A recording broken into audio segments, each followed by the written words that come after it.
नमस्कार। मैं संजीव कुमार। आज वैशेषिक दर्शन पदार्थ कैटेगरी पदार्थ निरूपण वैशेषिक दर्शन का मुख्य विषय है। वे सब वस्तुएं जो अस्तित्ववान हैं, जिन्हें नाम दिया जा सकता है और जिनमें ज्ञान का विषय बनने की क्षमता है, पदार्थ हैं। ज्ञेयत्वम् अभिधेयत्वम् पदार्थत्वम्। केवल भौतिक जगत की वस्तुएं ही नहीं, बल्कि अनुभव में आने वाले सभी प्रमेय पदार्थ हैं। सप्त पदार्थी के अनुसार प्रमिति का विषय पदार्थ है। प्रमिति विषयाः पदार्थो। वैशेषिक दर्शन में पदार्थ का विभाजन दो वर्गों में हुआ है, भाव पदार्थ और अभाव पदार्थ। भाव पदार्थ 6 हैं। इस प्रकार हैं: द्रव्य, गुण, कर्म, सामान्य, विशेष, समवाय। बाद के वैशेषिकों ने अभाव नामक 7वां पदार्थ भी जोड़ दिया है। द्रव्य क्रिया गुणवत् समवायी कारणम द्रव्यम।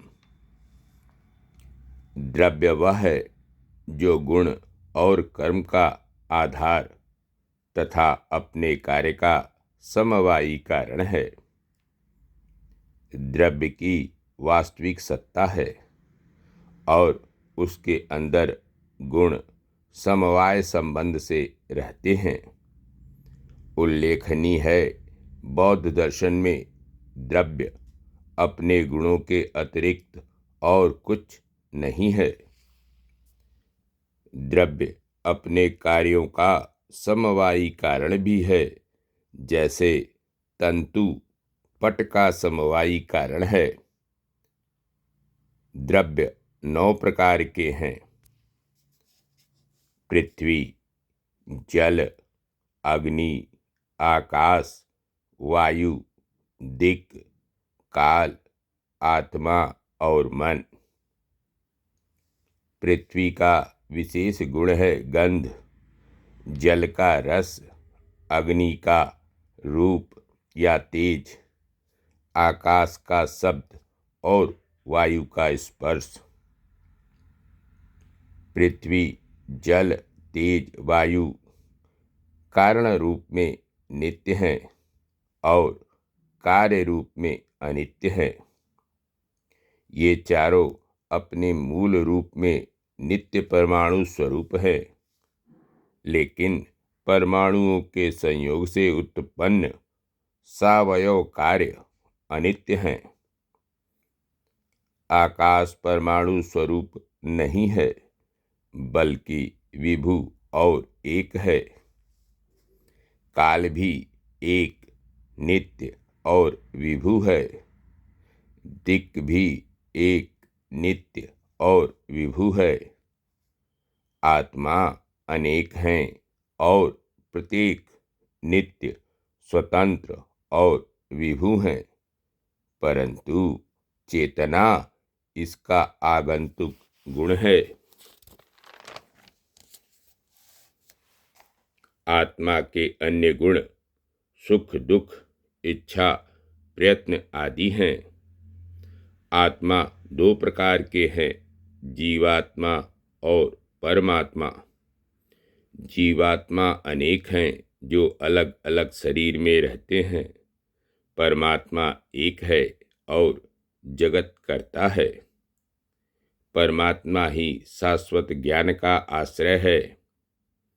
मन अणु रूप, अनेक किंतु नित्य है। यह आंतरिक इंद्रिय है। मन का प्रत्यक्ष नहीं होता, उसके कार्यों से ही उसका अनुमान किया जाता है। अणु रूप होने के कारण मन एक बार में एक ही इंद्रिय या एक ही मनोभाव से संपर्क कर सकता है। गुण। गुण वह पदार्थ है जो द्रव्य पर आश्रित रहता है और जिसमें और गुण या कर्म नहीं रह सकता। सभी गुण द्रव्याश्रित होते हैं, इसलिए गुण का गुण नहीं हो सकता। गुण केवल असमवायी कारण ही हो सकता है। गुण में भी सामान्य की उपलब्धि होती है। चूँकि गुण भी ज्ञेय और अभिधेय है, इसलिए इसे पदार्थ माना गया है। कणाद ने 17 गुणों का उल्लेख किया है। इसमें प्रशस्तपाद ने 7 और गुण जोड़कर गुणों की संख्या 24 कर दी है। कर्म। गुण जहाँ द्रव्य का निष्क्रिय स्वरूप है, वहीं कर्म उसका सक्रिय रूप है। कर्म द्रव्यों के संयोग और विभाग का कारण होता है। कर्म का कोई गुण नहीं हो सकता, क्योंकि गुण केवल द्रव्य ही में आश्रित रह सकता है। कर्मों का आधार केवल मूर्त द्रव्यों अर्थात पृथ्वी, जल, तेज, मन में ही हो सकता है।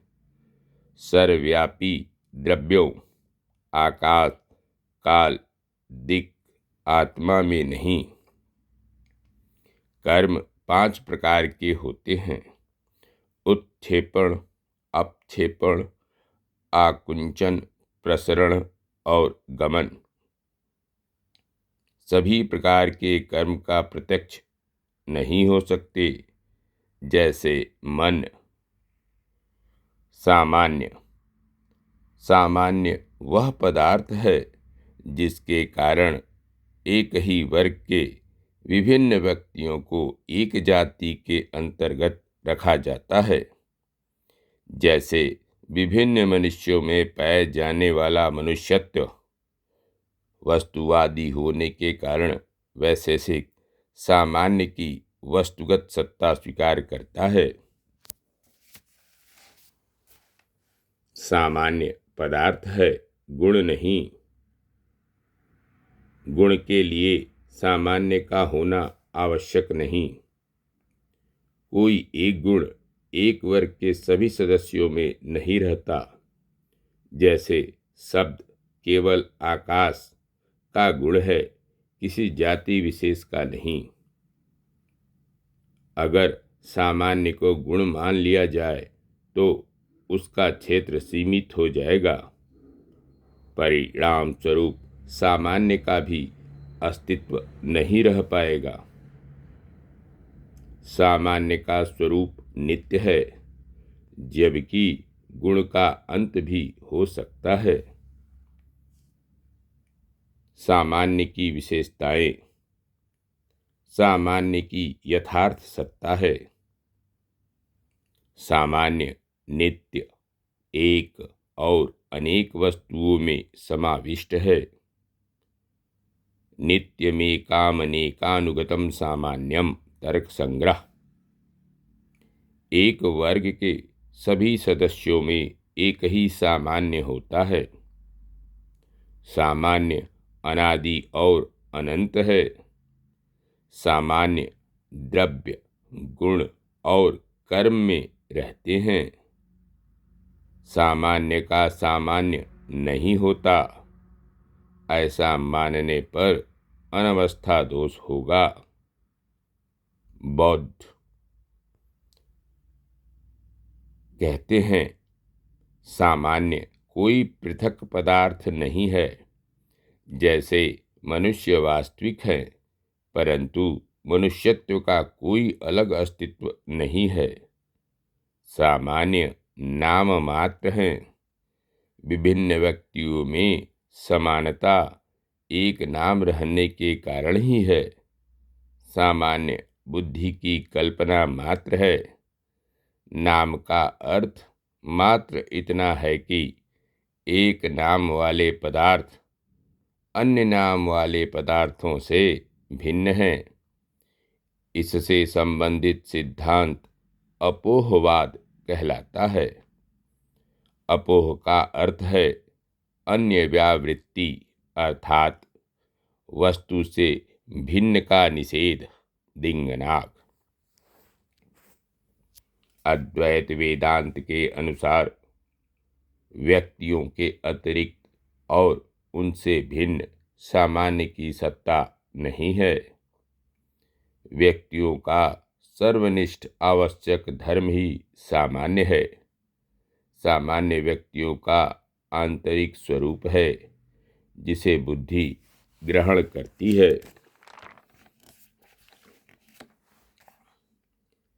न्याय वैशेषिक सामान्य की वास्तविक सत्ता है, क्योंकि वह अन्य पदार्थों के समान ज्ञान का विषय है। प्लेटो ने भी सामान्य की स्वतंत्र एवं वास्तविक सत्ता मानी है, परंतु प्लेटो सामान्य को सत्य मानकर विशेष को उसकी प्रतिलिपि बताते हैं, जबकि न्याय वैशेषिक ऐसा नहीं मानते। यहाँ विशेष भी उतना ही सत्तावान है जितना कि सामान्य। सामान्य के 3 भेद हैं, पर, अपर और परापर। पर सामान्य वे हैं जो सामान्य सबसे बड़ा हो। पर सामान्य कहलाता है जैसे सत्ता। सबसे कम व्यापक सामान्य अपर सामान्य कहलाता है जैसे घटत्व।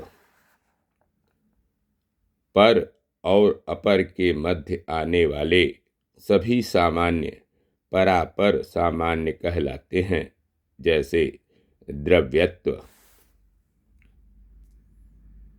समवाय परस्पर आधार एवं आधेय के रूप में संबद्ध 2 अयुत सिद्ध पदार्थों का संबंध समवाय है।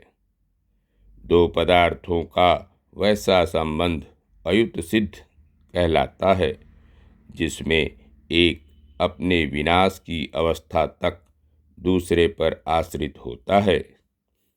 चूंकि समवाय हमारे ज्ञान का विषय है, अतः पदार्थ है। समवाय संबंध के 5 भेद इस प्रकार हैं। अवयव अवयवी संबंध, जैसे तंतु एवं पट का संबंध। द्रव्य गुण संबंध, जैसे पुष्प और सुगंध का संबंध। द्रव्य कर्म संबंध, जैसे जल में गति। सामान्य एवं विशेष का संबंध, जैसे मनुष्यत्व एवं मनुष्य का संबंध। 5वां विशेष एवं नित्य द्रव्य का संबंध, जैसे प्रत्येक परमाणु में उसका अपना धर्म विशेष समवेत होता है। इन्हें युगल पंचक भी कहते हैं।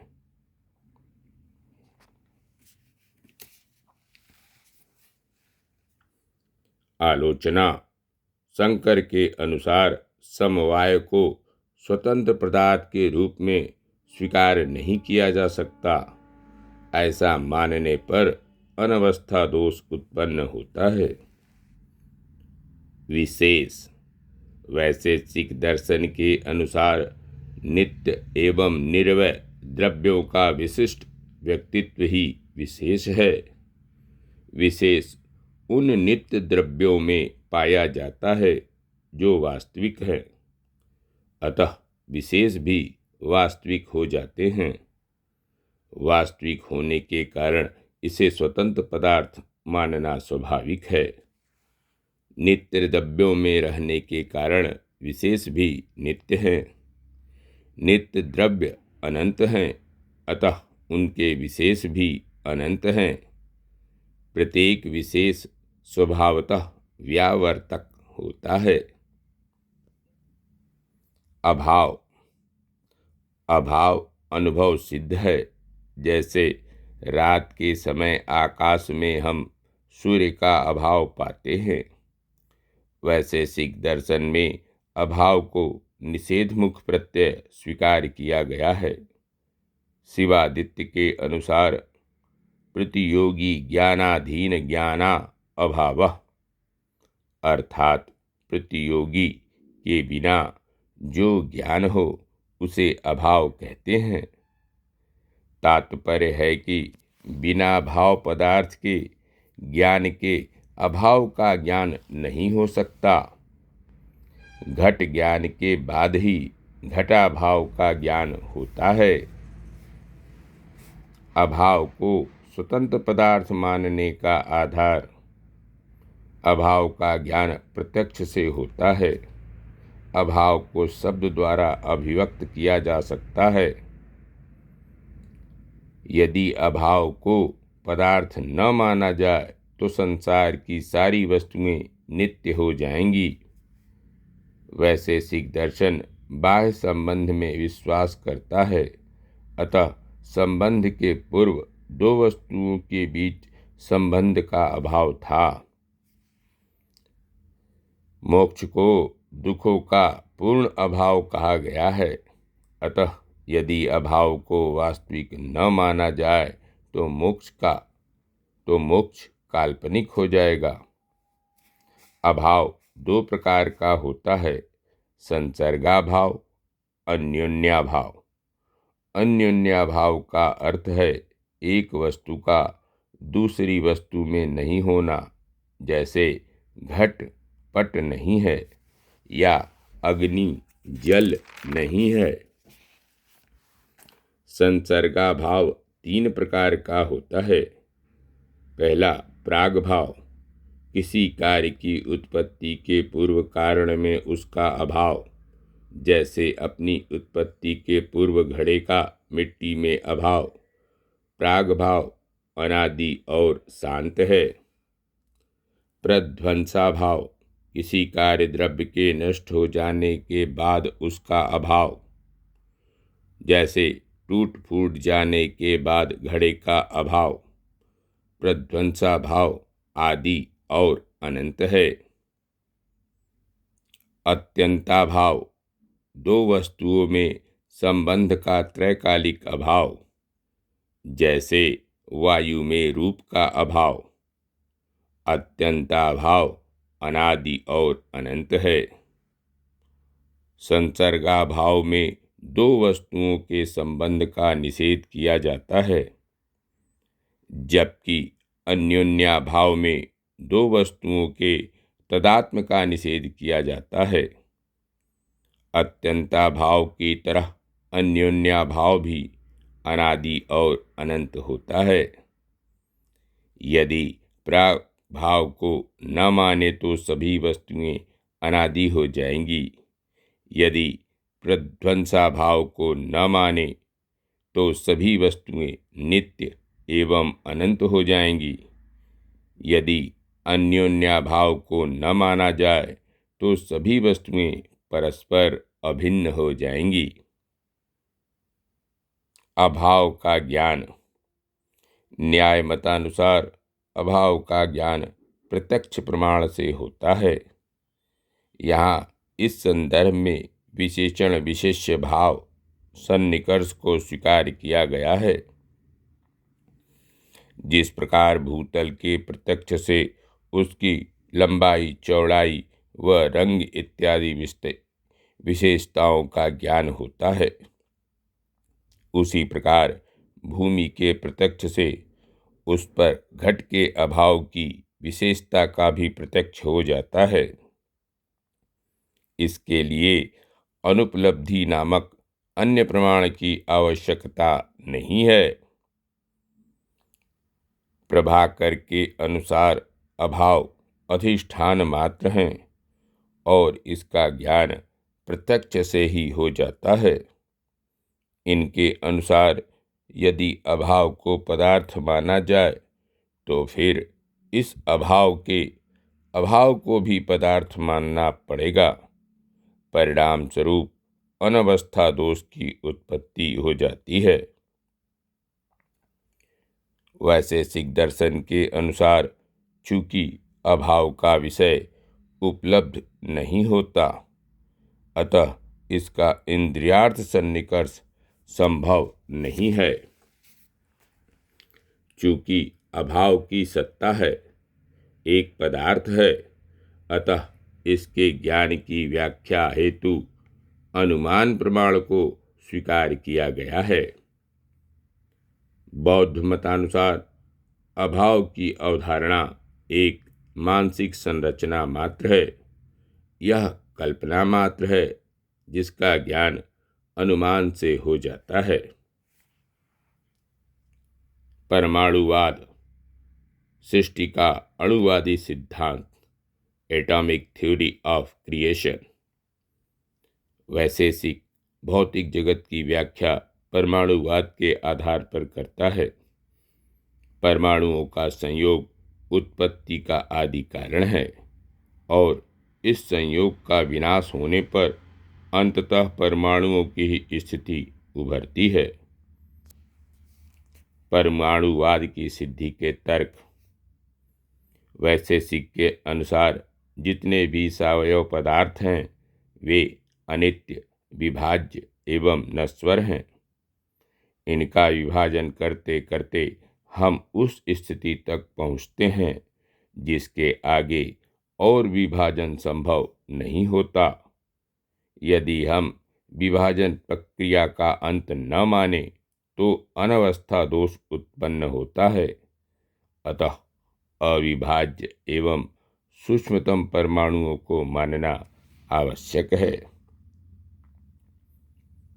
दूसरे, जिस प्रकार हम बड़े परिणाम की ओर बढ़ते बढ़ते आकाश तक पहुँचते हैं, जिससे बड़ा अन्य कोई परिमाण नहीं होता, उसी प्रकार सबसे छोटा परिमाण भी अवश्य होना चाहिए।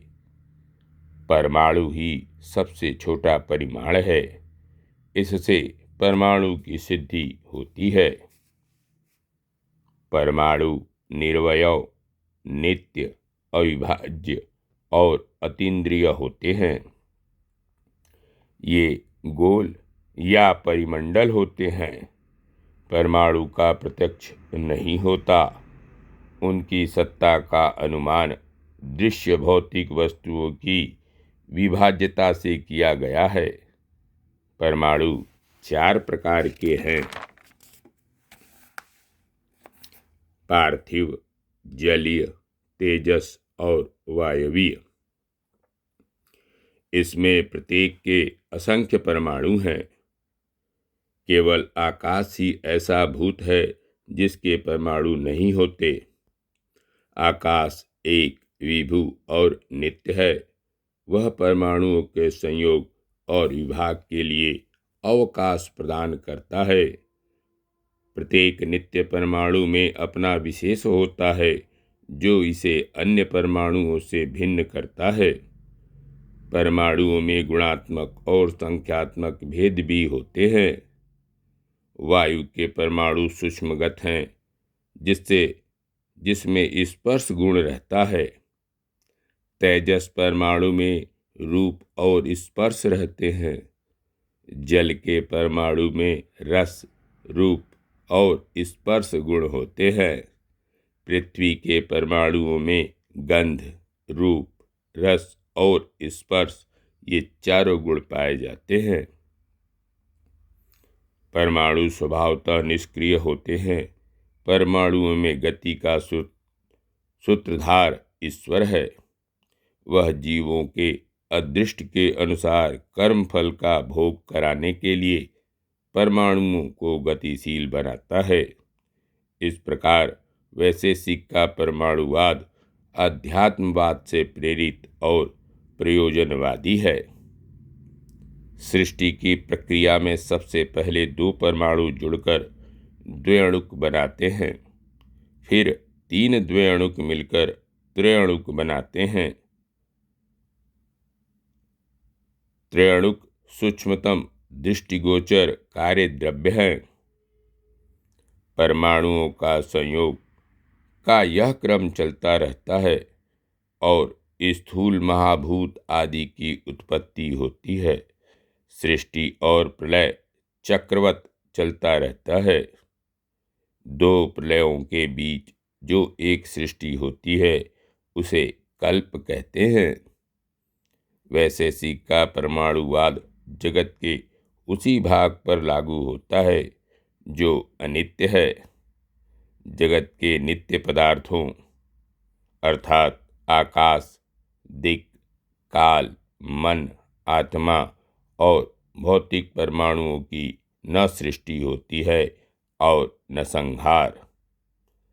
प्रलय के समय 4 भूतों के परमाणु, 5 नित्य द्रव्य तथा जीवधारियों के कर्म संस्कार बचे रहते हैं, जिनके आधार पर फिर अगली सृष्टि होती है। वैशेषिक का परमाणुवाद ग्रीक परमाणुवाद से भिन्न है। ग्रीक परमाणुवाद परमाणुओं में केवल संख्या भेद मानते हैं, गुणात्मक भेद नहीं, जबकि वैशेषिक दोनों मानते हैं। ग्रीक के अनुसार परमाणु स्वभावतः सक्रिय हैं, वैशेषिक के अनुसार परमाणु स्वभावतः निष्क्रिय हैं और उनमें गति बाहर से अदृष्टानुसार ईश्वर द्वारा आती है। ग्रीक मत में आत्मा अणुओं से बना है। वैशेषिक के अनुसार आत्मा स्वतंत्र द्रव्य है और वह अणु रूप नहीं होकर विभु और नित्य है। संक्षेप में ग्रीक परमाणुवाद जड़वादी और यंत्रवादी है, जबकि वैशेषिक परमाणुवाद अध्यात्मवादी और प्रयोजनवादी है। समीक्षा। वैशेषिक परमाणुवाद दार्शनिकता की कसौटी पर खरा नहीं उतरता। वैशेषिक के परमाणुवाद में अधोलिखित कठिनाइयां हैं। परमाणुवाद में प्रारंभिक गति की समस्या का समाधान कठिन है। शंकर के अनुसार परमाणु या तो स्वभावतः सक्रिय है या फिर स्थिर है अथवा उभय रूप है। यदि वे स्वभावतः सक्रिय हैं तो फिर सदैव सृष्टि होती रहेगी, प्रलय कभी नहीं होगा। यदि वे निष्क्रिय हैं तो सृष्टि होगी ही नहीं। एक ही वस्तु सक्रिय तथा निष्क्रिय दोनों नहीं हो सकती। यदि परमाणु में गति बाहर से आती है तो बाह्य कारण या तो दृष्ट है या अदृष्ट, परंतु सृष्टि के पहले दृष्ट पदार्थ की सत्ता नहीं होती। यदि यह कारण अदृष्ट है तो यह या तो परमाणुओं के समीप होगा या फिर दूर। यदि समीप है तो सृष्टि शाश्वत हो जाएगी और यदि दूर है तो सृष्टि असंभव होगी। अतः परमाणु जगत के कारण नहीं हो सकते। शंकर के अनुसार यदि परमाणु विस्तार रहित है तब फिर संयोग से उत्पन्न पदार्थ में देशीय गुण नहीं होना चाहिए। परमाणुओं के संयोग में वे गुण कहाँ से आ गए जो स्वयं परमाणुओं में पहले से नहीं थे। बौद्धों के अनुसार परमाणु कल्पना मात्र हैं।